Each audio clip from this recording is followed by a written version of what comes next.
नांदगाव तालुक्यातील घाटमाथ्यावरील बोलठाण येथे सालाबादप्रमाणे यंदाही श्री दत्त जयंतीचे औचित्य साधून मार्गशीर्ष शुद्ध 14 शके 1946 शनिवार 14 डिसेंबर 2024 रोजी वार्षिक यात्रोत्सवाचे आयोजन करण्यात आले होते। या निमित्ताने वाघोबा महाराज मंदिरामध्ये वाघोबा महाराजांची यात्रा उत्सव समितीचे अध्यक्ष भगवान जाधव व त्यांच्या पत्नी साधना भगवान जाधव यांच्या शुभहस्ते विधिवत पूजा करून आरती करण्यात आली। ग्रामदैवत वाघोबा महाराज यांची मूर्ती आणि दत्त प्रतिमेची वाघोबा महाराज यांच्या मंदिरापासून संपूर्ण गावातून डीजेच्या तालावर वाजत गाजत मिरवणूक काढण्यात आली। ही यात्रा वाघोबाची यात्रा म्हणून मध्य महाराष्ट्र, मराठवाडा, खानदेशात प्रसिद्ध आहे। दरवर्षी 6 दिवस चालणाऱ्या उत्साहामध्ये लाखो रुपयांची उलाढाल होते।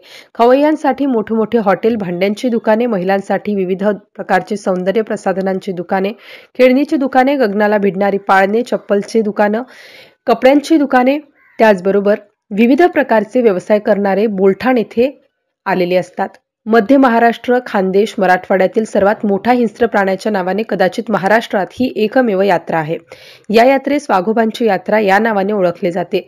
या यात्रोत्सवात हिंदू व मुस्लिम बांधवांच्या एकात्मतेचे प्रतीक आहे। MCN न्यूज मराठीकरिता मुक्ताराम बागुल, नांदगाव।